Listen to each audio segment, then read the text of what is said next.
मान आइए बहन, बहुत बहुत आभार, धन्यवाद।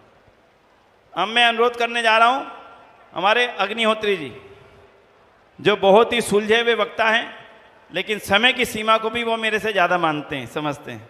इसलिए केवल आशीर्वचन आपका 2 शब्द का मैं चाहूँगा इस स्थान पर, क्योंकि आप पुरोहितों को तैयार करने का काम कर रहे हैं, जो सार्वदेशिक सभा का बड़ा उद्देश्य है। इस समय आप उसकी तैयारी में हैं और आपके सहयोग से बहुत नया काम वो शुरू होने जा रहा है। उसकी भूमिका में कल जो समय रहेगा राष्ट्रपति जी से पहले का, बहुत चीज़ों की जानकारी हम आपको करेंगे।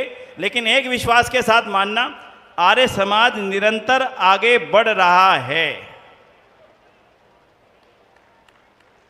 ताली बजवानी पड़ रही है भाई, कहीं आपको निराशा दिखती हो वो बता दो आप। इस सम्मेलन में युवाओं की संख्या मालूम है, लगभग 50% युवा हैं इसमें सम्मेलन के अंदर। 50% जो काम कर रहे हैं वो भी युवा, जो प्रदर्शन कर रहे हैं वो भी युवा, जो शाम को आयोजन में रहेंगे वो भी युवा, जो आयोजन करता टंकारा के हों, दिल्ली के हों, वो भी युवा। अगर हमारे विद्यालयों के एग्जाम ना होते तो यहाँ पे कहता हूँ 70% आबादी पूरे सम्मेलन की युवा होती, जिनकी आयु 20 साल से कम होती। तो इसलिए कोई निराशा की बात, कोई हताशा की बात ना है ना करें। अगर मन में आ जाए तो केवल एक बात सोचना, मैंने क्या किया, निराशा दूर हो जाएगी।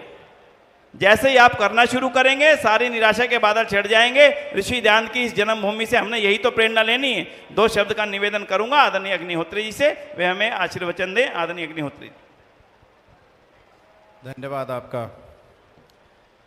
ओम इंद्रम वर्धन्तो अप्तुरः कृण्वन्तो विश्वमार्यम अपगनन्तो अरावणः। पवित्र वेदी पर विराजमान सभी सम्मानित अधिकारीगण, विद्वानजन, सन्यासी, वानप्रस्थी महानुभाव, सम्मुख बैठे हुए प्रबुद्ध और जागरूक श्रोता बंधुओं, वंदनीय मातृशक्ति, प्यारे बच्चों, नौजवान साथियों, हम सब लोग यहाँ उपस्थित हुए हैं और अपने आप को बहुत गौरवान्वित अनुभव कर रहे हैं। बहुत हर्ष का, प्रसन्नता का विषय है। मैं आप सभी से एक निवेदन करता हूँ, एक बार जोरदार ताली बजाकर आयोजकों का धन्यवाद करें एक सुंदर सफल आयोजन के लिए। और 2 मिनट 3 मिनट में आपकी चाहूँगा बिल्कुल सीधे सीधे 2 बातें। आप मुझे अधिक देर सुनना चाहते हैं तो यूट्यूब पे सुने, या फिर कभी भी अवसर मिले तो फिर सुने। दे रही हो मुश्किलें जब द्वार पर दस्तक तुम्हारे, दे रही हो मुश्किलें जब द्वार पर दस्तक तुम्हारे, तुम नहीं उठे तो फिर सारा जमाना क्या कहेगा। बहारों को खड़ा नीलाम जब पतझड़ कर रहा हो, अरे तुम नहीं उठे तो फिर ये आसियाना क्या कहेगा। बुलबुलो अगर तुम्हारा चमन लुट गया, आसियाना बनाने कहाँ जाओगे। फूल फल ना लगेंगे किसी डाल पर चहचहाने, बताओ फिर कहाँ जाओगे। वक्त का इतिहास स्याही से लिखा जाता नहीं, खून में कलमें डुबोने का जमाना आ गया है। अरे बदतमीजी कर रहे हैं आज कुछ भंवरे चमन में, आओ आर्यो आंधी उठाने का जमाना आ गया है। वातावरण इतना सुंदर बना है यहाँ पर कि हर व्यक्ति उत्साह में है, और यहाँ से जो ऊर्जा आपको मिलेगी उसे अपने क्षेत्र विशेष में उसका प्रयोग करना है और ऋषि दयानंद के मिशन को आगे बढ़ाना है। ऋषिवर दयानंद जी महाराज के मिशन के बारे में मैं आपको समीक्षा करने के लिए निवेदन कर रहा हूँ कि आप अपने अपने स्थान पर, अपने घर में, अपने सारी समाज में बैठकर समीक्षा अवश्य करें। उसमें सबसे पहला बिंदु यह है समीक्षा का कि ऋषिवर दयानंद जी महाराज का उद्देश्य क्या है, आर्य समाज का उद्देश्य क्या है, हम किस मिशन पर काम कर रहे हैं। और दूसरा यह है समीक्षा का विषय कि हमारा जो आर्य समाज है अपने मिशन में, अपनी उद्देश्य में कितना सफल हुआ है।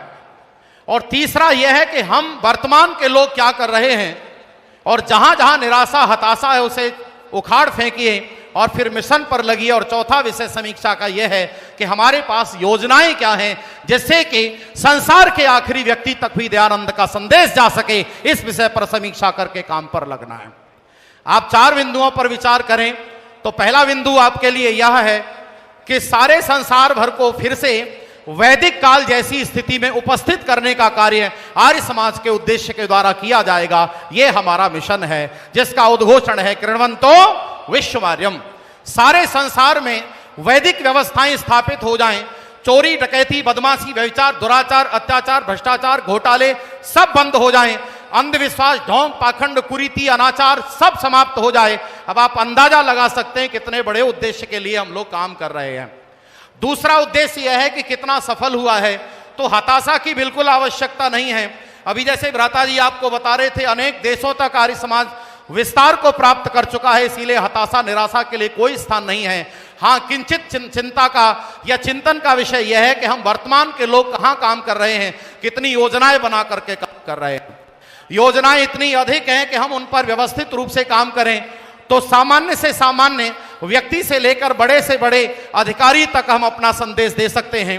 और एक बात हमको समझानी है, बहुत अच्छे से समझानी है, हर व्यक्ति को प्रचारक के रूप में तैयार होना पड़ेगा और ऐसे काम करना पड़ेगा जैसे आप किसी को बोलते हैं भाई आर्य समाज आओ, तो वो कई बार कह देगा समय नहीं है, अनेक बहाने लगा सकता है।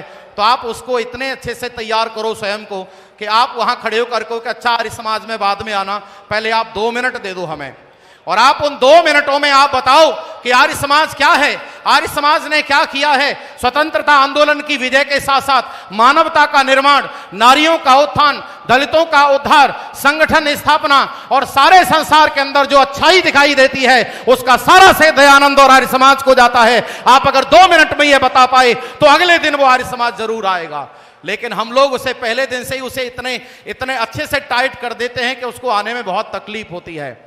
प्यारे बंधुओं, मैं संदेश के रूप में आपको 3 बातें बहुत जरूरी बताना चाहता हूं, और वो ये कि पहला संदेश यह है कि हम लोग आर्य समाज के साप्ताहिक सत्संग को बढ़िया बना लें। जरा ध्यान से सुनना। सबसे पहला संदेश, आर्य समाज के साप्ताहिक अधिवेशन को बेहतर बनाएं। दूसरा, गुरुकुलों को मजबूत करें। और तीसरा है आर्यवीर दल को बहुत व्यवस्थित करें। अगर हमने ये 3 काम व्यवस्थित कर लिए तो हम बहुत बड़ा और व्यवस्थित रूप से ऋषि दयानंद के मिशन को जन जन तक पहुंचा सकेंगे। मैं 2 लाइनें कहकर विराम करता हूं। दीप संवेदना के बन काम कुछ ऐसे कर जाओ, उजाले ही उजाले हो जिधर से तुम निकल जाओ। संवेदना का दीप हृदय में जलाओ। दीप संवेदना के बन काम कुछ ऐसे कर जाओ, उजाले ही उजाले हो जिधर से तुम निकल जाओ। और मुझे पूरा विश्वास है एक दिन सारा विश्व दयानंद के संदेश पर चलेगा।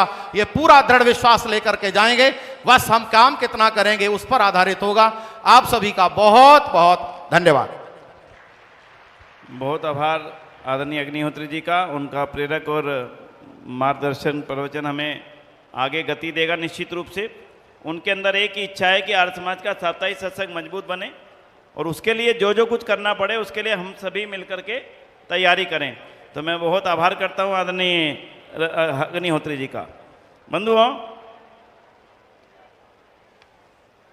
आपने कुछ टंकारा का प्रसाद लेकर के भी जाना है, ऐसा हमारा निवेदन है सभी की तरफ से। और वो जो प्रसाद है ना, यहाँ पर एक स्थान पर मिल रहा है, आपने लिया है कि नहीं मुझे मालूम नहीं, लेकिन टंकारा का प्रसाद लेके जरूर जाइएगा। और वो प्रसाद मिल रहा है हमारे साहित्य विक्रय केंद्र के अंदर।